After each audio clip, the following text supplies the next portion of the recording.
Okay, awesome. Well, I will just go ahead and jump in. I think, like a couple things that are really important to talk about, and then as you all have questions, just feel free to ask and let me know. Okay, so the first thing, I think this is a question I get a lot. I don't know, do any of you have this question, like how much protein should I eat every day? Yeah, that's kind of a pretty common, like, first question is just like, how much should I eat? So for each individual, everyone has technically a pretty unique need depending on what their current body mass is. So how much muscle do you have? How much fat do you have? How active are you? Are you trying to lose weight? Are you trying to gain weight? So there can be some variances, but the first place to start is to calculate your weight, go from pounds to kilograms. So if y'all are like me, I just pop onto an online calculator and put in my weight currently in pounds and move it over to kilograms. So let's do that real quick here. So let's say you weigh 180 pounds, then that's about 81, it's technically 81.6 kilograms. So we are looking at the first place to start is a 1-to-1 conversion between your weight in kilograms to how many grams of protein you should eat in that day. So if we put in 180 pounds, we get 81.6. So we'll just round that up to say 82 kilograms. And if it's a 1-to-1, then we know you would need about 82 grams of protein per day to maintain your muscle mass where you are right now. So that's the general guideline. So you're about 1-to-1 ratio for people who are really active. So if you're exercising or lifting weights for 2 or more hours every day, then that number should go up. You'll need something like 1.2 grams of protein per kilogram of body weight. And then you do that calculation again, or maybe even higher, depending. Most people are not at that level of athleticism. Most people are not doing 2+ hours of movement and resistance exercise training every day. You may be on a little bit of a lower end if, let's say, you just do like, oh, I just get out for like a 20-minute walk every day and I already have a good amount of muscle and all of that, then you might be closer to like 0.9 grams of protein per kilogram of body weight. So a little bit of fluctuation there. But I think a good place for most of us to start is just do that 1-to-1 ratio of what is my weight in kilograms, and then we can convert it over. So then I get the question, well, what if I'm trying to lose weight? Should I eat even more protein? And the answer is either if you're upping your exercise, then you probably want to stay actually at, you don't want to add more protein in. You want to stay at that 1-to-1, or you may even with losing weight, you actually want to decrease. You want to do like 0.9. So it'll be a little less protein per day. The reason being is that you want to eat for your target weight. So if I weigh 180 pounds and my target weight, is like, oh, I'm trying to get to 170 pounds, then that's closer to 77 kilograms, or you want to be eating about 77 grams of protein per day to kind of reach that goal. On the flip side, if you're trying to gain weight, especially trying to gain your muscle, which is really important to maintain mobility and function and healthy aging, then you want to put in that target. So if you're trying to gain 10 pounds or 20 pounds or whatever it is that you're trying to gain, you would want to put in that target weight and then do that conversion. So you're eating for the kind of that weight goal if you're trying to go in either direction. Any questions about that math? I went through it a little bit quickly, but I'm happy to pause or answer any questions or go over it again if we need. No, pretty straightforward. Okay, great. So that's the general starting place. And so we're not really talking a lot about carbohydrates or fats or that kind of thing right now. We're just focusing mostly on protein today, but that's the general place that I would start. And what I would do is I don't typically recommend counting out these macros every day. If you want to, you definitely can, but I think it can be a little bit tedious to have to like count every single day. How much protein am I doing? How much fat? How many carbs for most people? But what I would recommend is just getting a general sense of like how much protein is in something that I typically eat. So for example, if we're looking at one egg contains about 6 grams of protein, like a large egg. And or if you're like looking at, like, let's say if we're doing like a 1/2 cup cooked lentils, protein content, that also is going to have about 9 grams of protein. So a little bit more than your egg. So I like it because you can kind of get a general sense of, okay, how much protein am I actually eating? Because I think sometimes people can be pretty surprised that they're significantly under, or some other people are significantly over. Animal protein most of the time will be more concentrated. So if you have like a big piece of fish or a big piece of steak or something like that, you're looking at like 40 or more grams of protein in one serving. Typically it's more concentrated in plant foods, and we'll talk about different sources here in a moment, but I do think it's helpful, even just for a couple days when you're eating different foods, to count how much protein you're getting, so that you can get a kind of sense of like, am I reaching that 75 grams of protein a day goal? A lot of times people will think that, oh, if I just eat more protein, I will gain more muscle.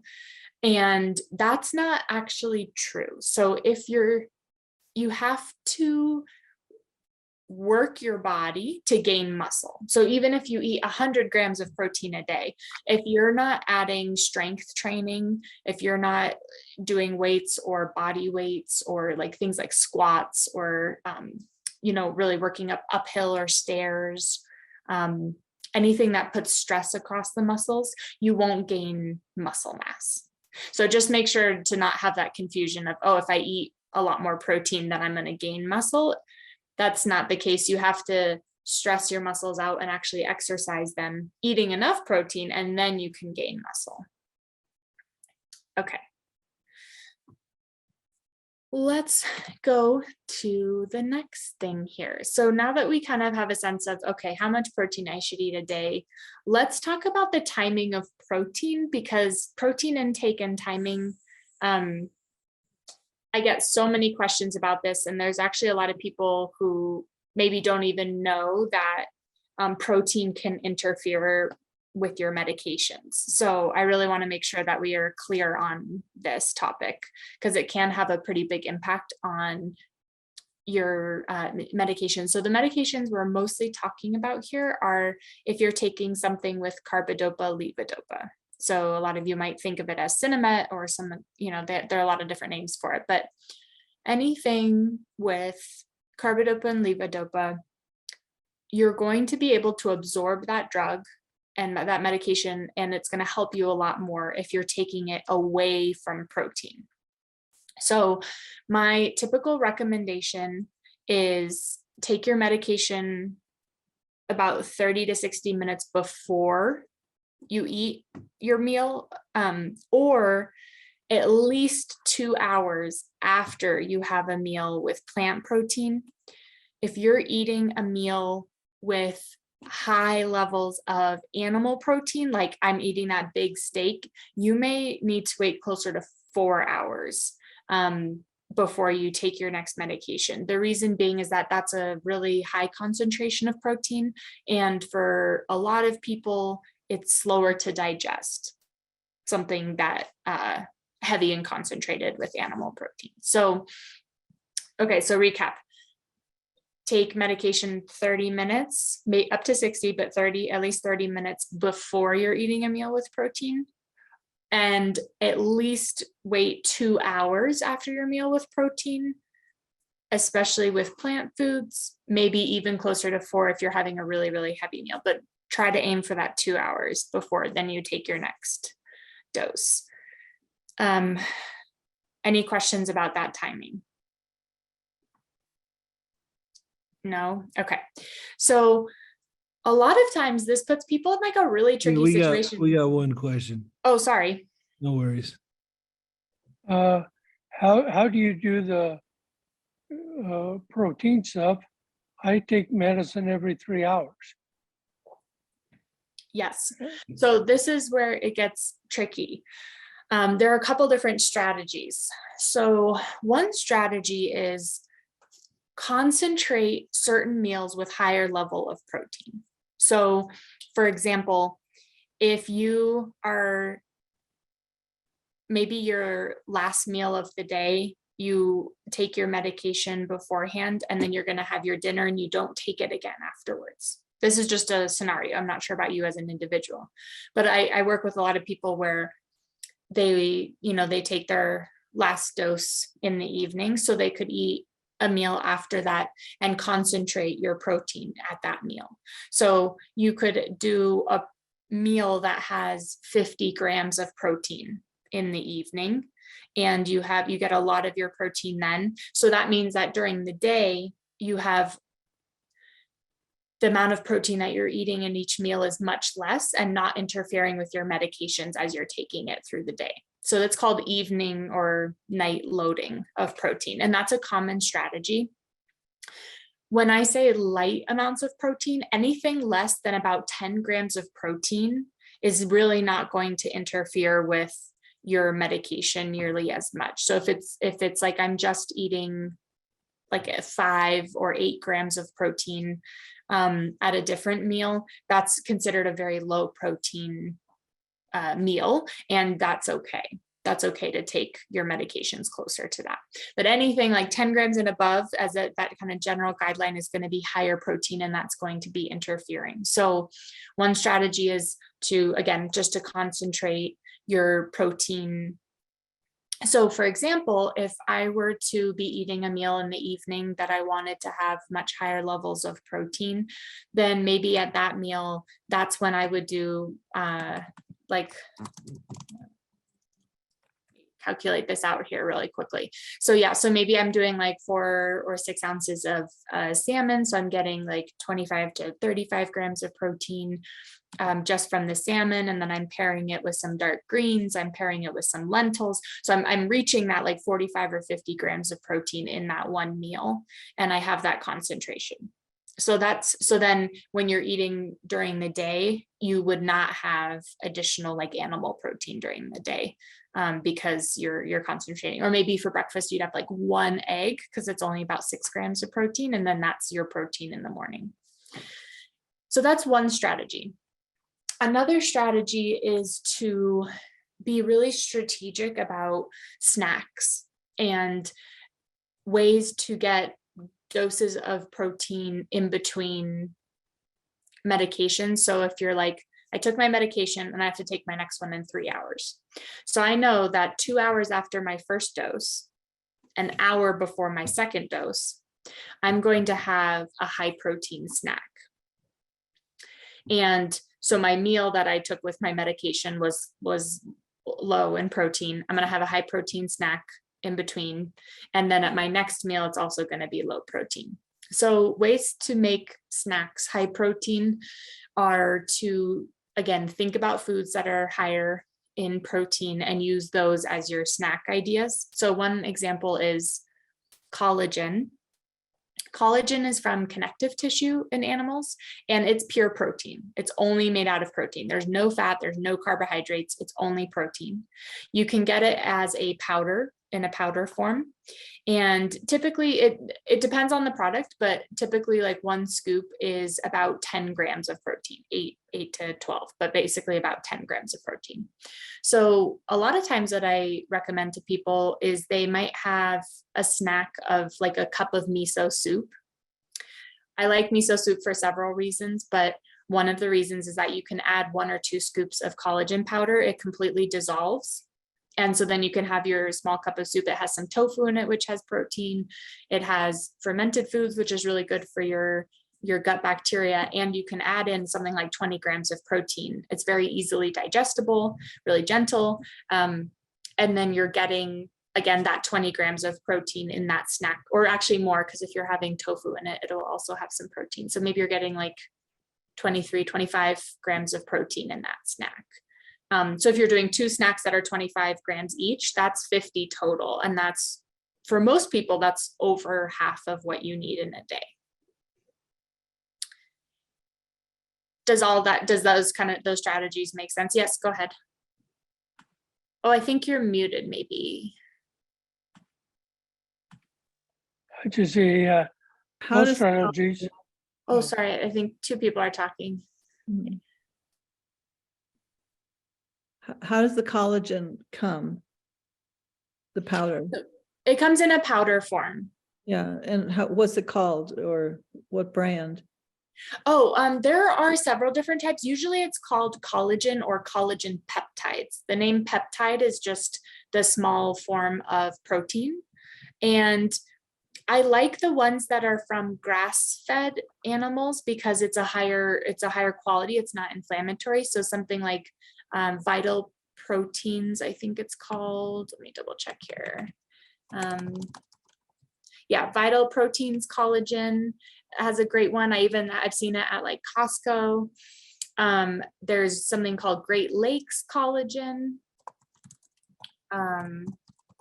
Great Lakes has collagen. They also have gelatin. So the difference between collagen and gelatin is just how it interacts with heat, but both of them are made completely out of protein. I like collagen because it dissolves in things that are cold or warm. So it's just a little bit easier to work with. Whereas with gelatin, if you're adding it into something warm and then it cools, it'll solidify. But it's the same basic structure. But yes, so I like collagen a lot because it's really easy for people to add in. And if you're making a smoothie, you can even take it. I have people who add it into their coffee, into their water, into juice. Like you can really add it into a variety of things, and that gives you a lot more flexibility when you're trying to time protein around your medications. You could even just add a couple scoops into a cup of coffee or water and just drink that, and then you are getting a protein in a window that works for you and your medications.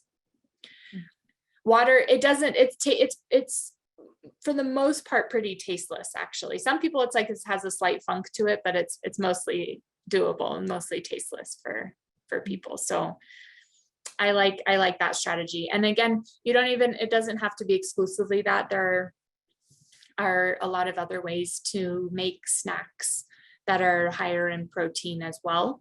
But I like that one as a good strategy to use when you're adding it into snacks or into meals if you're having a higher protein meal and you just need to add an extra boost. Daryl, did you have another question? yeah, now are, like for the snacks, would a plant-based protein shake be good for a snack? Yes, I think it would be, because in a plant-based shake, you can get, so you can get either plant-based protein powders, right? So you can add that in if you're trying to have a higher concentration of protein, and you can add it in with some berries or some other types of fruit, maybe even sneak in some spinach or some greens. So it could be this really, really antioxidant rich, healthy smoothie, but then adding in the extra protein, if we're trying to make that a good high protein snack, would be really ideal. Because if you're only making it with fruits and vegetables, or maybe you add in some avocado for a healthy fat, I don't really know, that's not very high in protein overall. So Well, I get a protein drink from Okay. Sam's, and says it has pea powder. nice. So it says it has 20 grams of protein and 10 grams of fiber. So I drink Beautiful. those every once in a while. Yeah, I think that would be great. And adding that in So then for that snack, whether it's a snack or a meal, you know that you're having at least 20 grams. And then if you're adding in some like things like chia seeds or flax seeds, you're upping your fiber, you're upping your protein. You could even add an additional 10 grams or 20 grams of collagen to that. So you have a high, like 30 or 40 grams of protein in that one meal. And again, maybe that takes you halfway for the entire day. And it's easily digestible. Liquids like soups, smoothies, things like that, when everything's liquid, it's easier and quicker to digest. So it buys you more time in between medications. I don't know how you all feel, but if you sit down and have like meatloaf and potatoes or something, you feel full usually for a lot longer than if you have something like a smoothie or a cup or a bowl of soup. So you can think about it that way too, in timing around medications, that doing some more liquid things will buy you more time. Yeah. Okay. I think the other biggest question that I get typically is, what are the sources of protein that I should be having? So like, should I do animal? Should I do plant? What are the best sources? So should I do powders, protein powders? Should I do the whole food? You know, kind of what should I do? So as we are talking about, in general, my general, guideline is to try to eat as many real whole foods as possible. With that being said, when we're talking about these like plant-based protein, like pea or soy or rice or things like that, and we're talking about the collagen, I think both of those can be really, really helpful to get extra protein in and to work out the timing. So I actually think that those can be really helpful strategies. Outside of that, I do encourage focusing on plant sources of protein as much as possible. So looking at your, lentils and legumes, if you can digest those, getting some whole grains in, nuts and seeds, things like that all have good protein. Even there can be some good protein in some green vegetables, like cruciferous vegetables, thinking like broccoli, some dark greens, when you cook them down, like kale or spinach, can have some protein in it. So I like to get protein from all of that, and then use animal protein really strategically, because quality matters. And so what I mean by that is, when animals eat the diet that they're meant to eat, so when like cows are eating a lot of grass, when chickens are allowed to range freely, they are eating what they're supposed to be eating, and their bodies are much more anti-inflammatory, and we can get healthy fats and healthy protein from them. In conventionally raised animals, their stress levels and eating just something like corn all day, it really skyrockets the inflammation that we find in those animals. And then we're eating that and we're putting more inflammation in our body. So I think of it as focus mostly on plants. When you do have animal products, if you choose to have animal products, really pick the best quality of those that you can, and be, again, just targeted about when you have those. So if you're going to have a big thing of like some salmon or some sardines or anchovies, things like that, that's going to be a higher concentration. If you're having eggs, try to get good quality eggs, that kind of idea.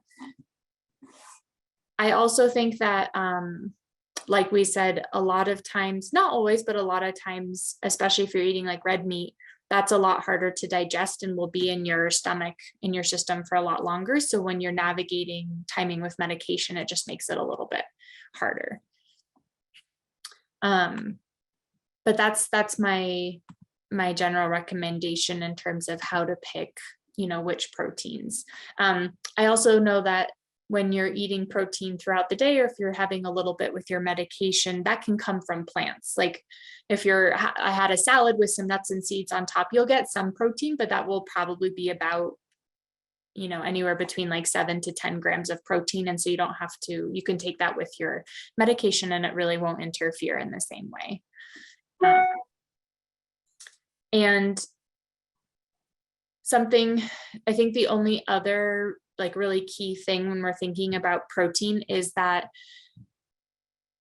protein can be a little bit harder to digest if we're not taking care of our digestive system. And so I definitely recommend when you're eating a meal that's higher in protein, making sure that you're not distracted with a lot of stress. When we're really stressed out, we're not digesting very well. So make sure that you're giving your body rest time and digest time. And you can also prime your digestion. So what I mean by priming is you can have something like an acid, so like lemon, limes, vinegar, those kind of acidic things really help to digest protein. So you can make some lemon water before you eat your meal. You could make a marinade or a dressing with vinegar, like apple cider vinegar, balsamic vinegar, rice vinegar, any of that. That will help you digest your protein better. You can add citrus onto your, like I think like citrus and fish go really well together. And it just helps you to digest and utilize those proteins better. So I think that's another important thing. Okay. What questions do you all have related to what we just talked about, or anything else related to protein or just in general? I generally put some lime juice or lemon juice in my water to give it some flavor. How much should I use? So I would recommend about a half teaspoon. That's about what I'm using now, I think. Yeah. Like, and I'll be honest, I don't measure each time like how much exactly, but it's about a half teaspoon. If you do too much, you can affect the enamel on your teeth. So I don't recommend like, a tablespoon of lemon juice every time. And I don't recommend swishing it around in your mouth so you protect your enamel. But yes, about a half teaspoon. And actually, it even can help you break down your medications and your supplements better. It just increases your stomach acid a little bit and promotes digestion. So it can be really helpful. And I think that's a great way to do it. Thank you. Yes. Okay. Was there any, did I miss it? Oh, yes, Robin. Oh, wait, are you? I think you're muted. Sorry. Can you just Let's see if I can unmute him right quick. Oh, 1 second. There Okay. you go. I can hear you now. Yes. I take a new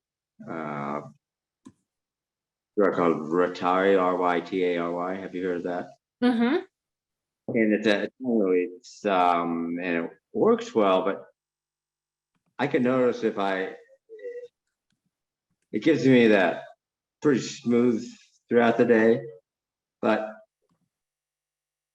it does interfere with, because it's levodopa, what am I trying to say? Anyhow, I do have it. I can feel it when it's not working because of when I eat, but how can I better plan on something like that? How can you?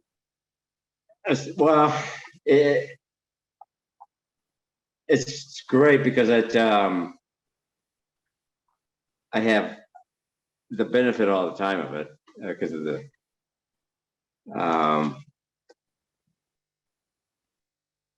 but when I eat certain things, of course, or protein, I can kind of feel that it goes off. I miss a step. So right now, I'm high on my levodopa, so I got dyskinesia, that movement going on. So when timing of food won't necessarily affect the dyskinesia, because the dyskinesia is when it's like a little bit elevated in your system.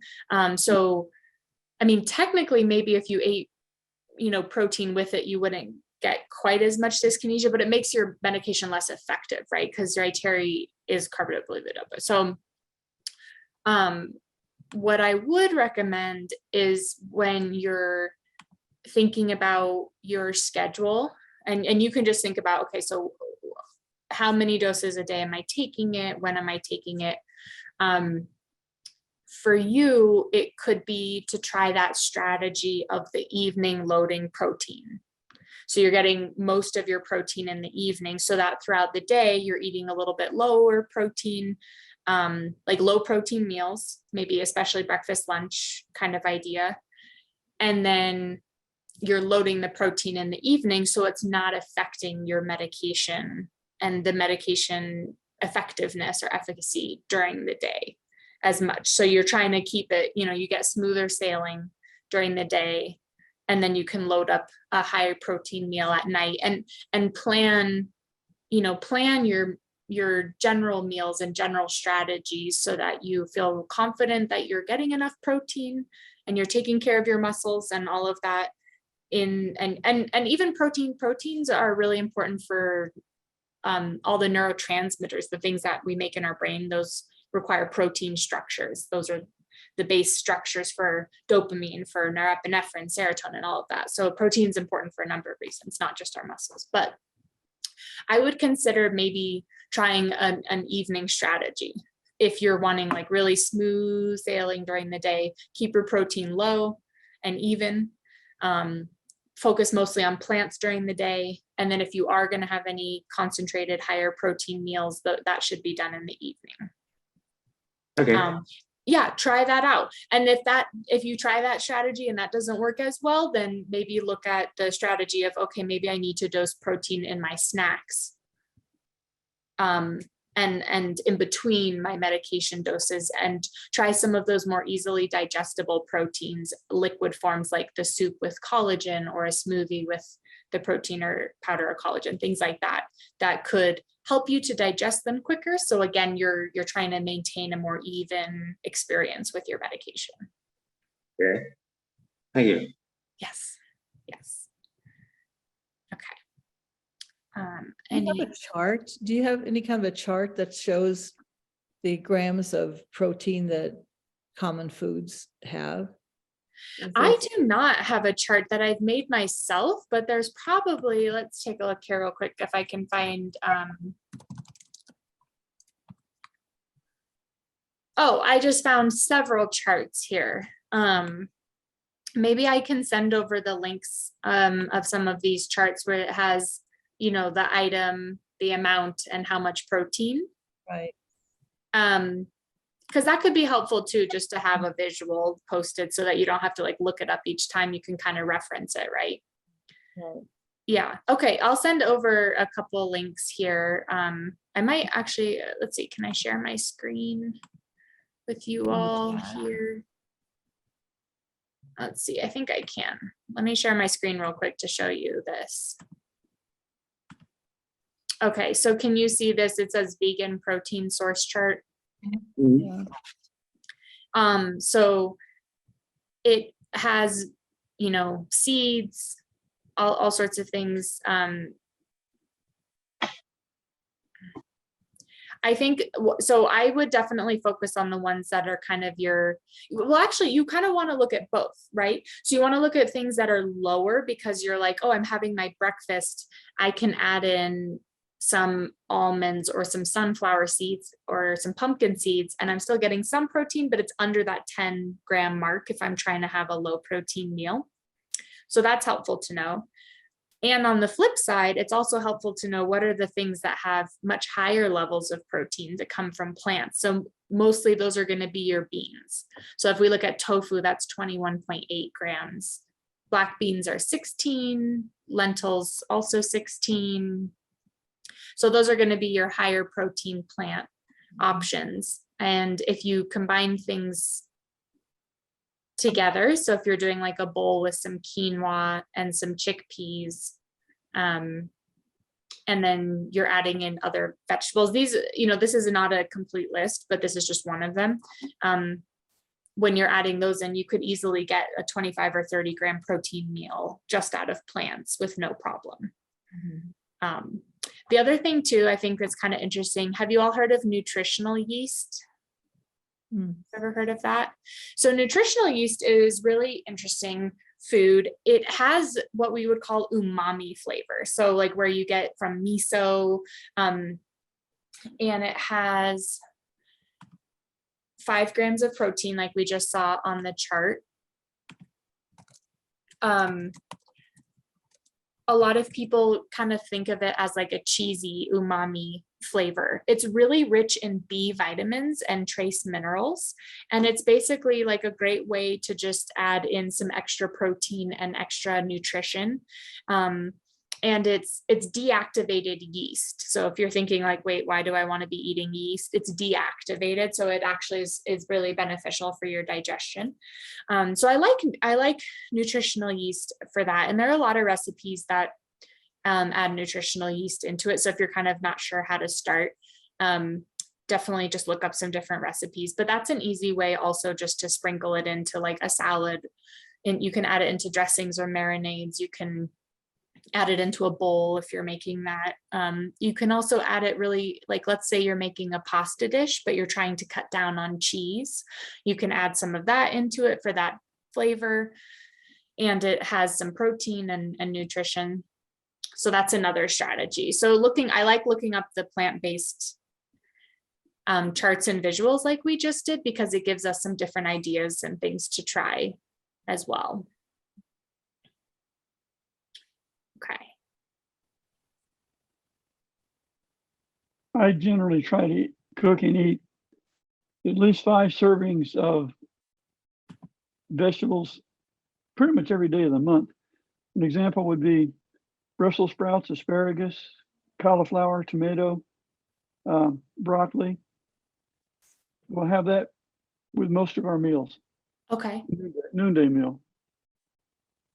And you make that all together, and then you just kind of do a serving at A each small meal. serving, right? A serving of each. But no, I have bran flake and oat cereal in the morning, but it doesn't have any sugar in it. It's just bran flakes and oats. Mhm. And in the evenings, we often eat an apple or something like that. Okay. And do you have like a question, or you're just sharing like what you do typically? That's what we typically do. How does that sound to you? I think that sounds really good. So I like that you're making the preparation easy. When you talked about Brussels sprouts and cauliflower and broccoli, all of those are in the cruciferous vegetable family. So those are really healthy in general. Are you really gassy eating all that, or does it work for you? A little more than usual. I take 1 tablespoon of Metamucil 3 times Okay. a day to keep my stools together. Got it. Okay. Yeah, because sometimes those cruciferous veggies can be a little like can kind of be gas forming if you're eating that many of them. But I love what you're doing. I think that's great. You can also incorporate, I like adding in some leafy green vegetables. They're really high in nutrition. So things like bok choy, turnip greens, beet greens, arugula, spinach, kale, all those dark green leafies are also really, really healthy. But it sounds like what you're doing is great. So if you're eating an apple in the evening, you're doing low protein in the evening. Is that your strategy? Not really. That's just something we eat often. I occasionally will take some good baguette, French baguette bread with some olive oil and some, the dark vinegar, Oh, like balsamic vinegar. balsamic, yeah. And I dip the bread in that. I used to get that at some Italian restaurants as an appetizer. Yes, that sounds delicious. Well, yeah, I think the only thing I would ask you to do is just calculate like what's your weight, convert it into kilograms, and just make sure you're meeting those protein goals. Like just calculate it a couple days and see like, am I reaching it? And if you are, then beautiful. And if you're falling a little bit short, then I would just recommend some of those strategies of, okay, maybe in the evening you make, you have a very small cup of soup and you're adding in some collagen just to make sure you're getting that protein, or, Right.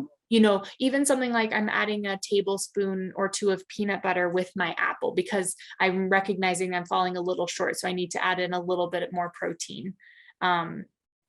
Well, 2 nights out of every week, we try to eat salmon or something like that one night. Nice. And sometimes we eat other fish. Mm-hmm. We don't have eggs very often. We also eat vegan-based hamburgers and chicken, Okay. like Impossible Burger. Yeah. But those are highly processed, and I don't know how detrimental that is. I tend like they're convenient, so I do understand that. I tend to think just go with the real plant that like go with the real plant food. So usually those are made out of like soy protein or like pea protein, but then they're added with a bunch of stuff to achieve like texture and all of that. So I'd almost rather you just do like just cook some lentils or just make some like edamame, those soybeans, or use tofu or tempeh and just use it in its more original form. Like you can make a tofu vegetable stir fry, or cook some like more conventional, like you have like a little corn tortilla and put like black beans and some rice and some fajita veggies and have Oh, little with some avocado and lime and like make because that's everything that we want to put together. And that corn, beans, and the squash family, like pumpkin and squashes, those are all a complete protein and a really indigenous way of eating, like how people in the Southwest and Central America eat a lot. So that's a good combination of protein too. We like butternut squash. We eat that fairly often. Yeah, butternut squash is great. I personally love kabocha squash, that kind of like Asian, Japanese type style of squash a lot, acorn squash, delicata squash. It's interesting when you can mix it up too, if you like different types. But yeah, I think in general, it sounds like you're doing an awesome job. I would definitely just make sure you do your protein calculation and make sure you're meeting that, because you're definitely eating a lot of plants. And if you are, perfect. And if not, just add some of those, tweak it a little bit just to make sure you're maintaining your muscles and your neurotransmitters and all of that. Right. Yeah, we try to stick with the whole foods mostly. I am aware that high processed foods are not particularly good for you. Right, exactly. But I think in some other times when I'm chatting too, I just recommend for people to try to reach like an 80 or 90% rule. I don't mean that not in a rigid sense, but just in a guideline of try to eat the way that you're hoping to 80 to 90% of the time, and then don't worry about that remainder. Okay, yeah. Because that's just adding too much stress. None of us are going to be 100% all the time, and that's okay. Right. And we're definitely not vegan. We Yeah. we eat steak or chicken now and again. Yeah. As long as if you're trying to eat plants most of the time, that's the goal. And you can definitely have some, like we said, when it comes to animal protein and products, we can incorporate them. Let's just be smart about the quality so that we're not adding extra inflammation into our bodies as much as we can. Okay, thank you. Absolutely. Okay, I think we're at time. Is there any other last minute question here before we sign off? That should be fine. Thank you. Okay, great. Well, I'm just gonna send to all of our friends here at Parkinson's Point just a couple of those like chart resources. Again, I haven't made anything myself. This is just what I can find, but it was lovely to chat with you all today. And I was thinking of maybe talking about like healthy fats or carbohydrates and balancing blood sugar, things like that in the coming weeks. Is there any topic that you all would be interested in, or? How Go about, ahead, Rob. Which one were you saying, Robin? the Mediterranean diet is supposed to be real good for, So talking through like different types of diets. yeah. And Okay, I'm that's not- a topic. Got it. Yeah, I don't know quite what makes up the Mediterranean diet, other than I know it's currents and stuff, but Yes, we can talk about that. Okay. Brian, did you have a topic? Yeah, I'd be interested in anything that has to do with buying and preparing food that you want to do. Buying and preparing foods? Yeah, any talk that you have about those subjects. Okay. If Is we there eat a it, I specific- buy it, I cook it. Is there a specific question you have around that, or a specific challenge with buying or preparing? Not a challenge, just I'm in this. Dr. Wilder just asked us if she was going to do other things we were interested in. I'm definitely interested. Yes. Okay. I'm writing these down. Margarita, did you have any other ideas or questions? No, I think what's already been stated is good. Okay. diets, and then buying and preparing foods. And we can keep going from there. Okay, perfect. Well, that sounds great. Hope you all have a great rest of your day and heading into the weekend. Thank you. Okay, Thanks for today. bye. Bye. Thank you, Dr. Wilder.